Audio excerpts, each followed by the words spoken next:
നമസ്കാരം, ഫാസ്റ്റ് ന്യൂസിലേക്ക് സ്വാഗതം. ഏറ്റവും പ്രധാനപ്പെട്ട ഒരു വാർത്തയിലേക്കാണ്. പുതിയ പാർട്ടി രൂപീകരിച്ച് PV അൻവർ, പേര് ഡെമോക്രാറ്റിക് മൂവ്മെന്റ് ഓഫ് കേരള. പ്രഖ്യാപനം നാളെ മഞ്ചേരിയിൽ സ്റ്റാലിനുമായി കൂടിക്കാഴ്ച നടത്തി. DMK എന്ന പേരിലാണ് പുതിയ പാർട്ടി. രഞ്ജിത്ത് രാമചന്ദ്രൻ ചേരുന്നു വിവരങ്ങളുമായി. രഞ്ജിത്ത്, എന്താണ് അൻവറിന്റെ ലക്ഷ്യം? ദേശീയ രാഷ്ട്രീയമാണോ? ഒപ്പം കോൺഗ്രസും ലീഗും ഇനി അൻവറിനെ ചേർത്ത് നിർത്തുമോ? ആ രണ്ട് ചോദ്യങ്ങൾക്ക് ഉത്തരം ലഭിക്കാനുണ്ട് ഷംന. കാരണം വളരെ പ്രധാനപ്പെട്ട നീക്കമാണ് അൻവറിന്റെ ഭാഗത്ത് നിന്ന്. നേരത്തെ നമുക്കറിയാം ഇടതുപക്ഷത്തിന്റെ ഭാഗമായിട്ട് നിന്നിരുന്നു.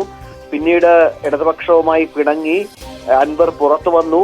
മുഖ്യമന്ത്രിക്കെതിരെ CPM-നെതിരെ ഒരുപാട് ആരോപണങ്ങൾ ഉന്നയിച്ച പശ്ചാത്തലം കൂടി അതിനോട് ചേർത്ത് വായിക്കേണ്ടി വരും. അങ്ങനെ അതിനുശേഷമാണ് ഇപ്പോൾ ഏറ്റവും പുതുതായി അൻവർ പുതിയ പാർട്ടി രൂപീകരിക്കുന്ന നേരത്തെ പറഞ്ഞിരുന്നു. അതിന്റെ പേര് പ്രഖ്യാപിച്ചിരിക്കുന്നത് ഡെമോക്രാറ്റിക് മൂവ്മെന്റ് ഓഫ് കേരള. അതായത് നമുക്കറിയാം തമിഴ്നാട്ടിൽ വളരെ പ്രധാനപ്പെട്ട കക്ഷിയാണ് DMK. അവിടെ ഭരിക്കുന്ന കക്ഷിയാണ്.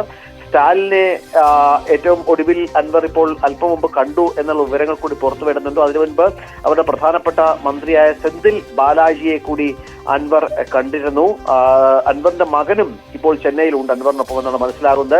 അവിടെ മറ്റൊരു പ്രധാനപ്പെട്ട വിവരം പുറത്തു വരുന്നത് മുസ്ലിം ലീഗിന്റെ തമിഴ്നാട് ഘടകത്തിലെ നേതാക്കളുമായി കൂടി അൻവർ കൂടിക്കാഴ്ച നടത്തി എന്നുള്ളതാണ്. അങ്ങനെ വലിയ തോതിലുള്ള ചില നീക്കങ്ങൾ അൻവറിന്റെ ഭാഗത്തു നിന്നുണ്ടാകുന്നു എന്നത് ശ്രദ്ധേയമാണ്. ഒരുപാട് ചർച്ചകൾക്ക് ശേഷമാണ് ഇത്തരം ഒരു രാഷ്ട്രീയ പാർട്ടി രൂപീകരണത്തിലേക്ക് പോകുന്നത്. പക്ഷെ അതിന്റെ സ്വഭാവം അത് ആർക്കൊപ്പം നിൽക്കും എന്ന കാര്യത്തിലൊക്കെ വ്യക്തത വരേണ്ടതുണ്ട്. ഇന്ത്യ മുന്നണിയാണ്. നമുക്കറിയാം തമിഴ്നാട്ടിലെ കോൺഗ്രസ്, DMK, CPM ഒക്കെ സഖ്യമാണ്. പക്ഷെ കേരളത്തിൽ അങ്ങനെ ഒരു സാധ്യതയില്ല. ഇന്ത്യ മുന്നണിയുടെ ഭാഗമല്ല ഇവിടെ CPM. പക്ഷെ DMK ഒപ്പം കൂടുമ്പോൾ നമുക്കറിയാം കേരളത്തിൽ സ്റ്റാലിനും പിണറായി വിജയനും ഒക്കെയായി വളരെ അടുപ്പമുള്ള നേതാക്കൾ തന്നെയാണ്. പിണറായി വിജയനെ പലപ്പോഴും പുകഴ്ത്തിയ നേതാവ് കൂടിയാണ് സ്റ്റാലിൻ എന്നോട് ചേർത്ത് വായിക്കണം. അങ്ങനെ വരുമ്പോൾ അൻവർ പലവിധ ലക്ഷ്യങ്ങൾ കാണുന്നു. DMK എന്ന പാർട്ടി രൂപീകരിക്കുന്നു കേരളത്തിൽ. അതിനൊപ്പം മുസ്ലിം ലീഗിന്റെ അണികളുണ്ട് എന്ന് വിശ്വസിക്കുന്നു. ചെന്നൈയിലെത്തി മുസ്ലിം ലീഗിന്റെ നേതാക്കളുമായി കൂടിക്കാഴ്ച നടത്തുന്നു. അങ്ങനെ രാഷ്ട്രീയത്തിൽ അൻവർ എന്താണ് പറയുക? നാളെ എന്തായാലും മാധ്യമങ്ങളെ കാണുമെന്ന് അദ്ദേഹം അറിയിച്ചിട്ടുണ്ട്.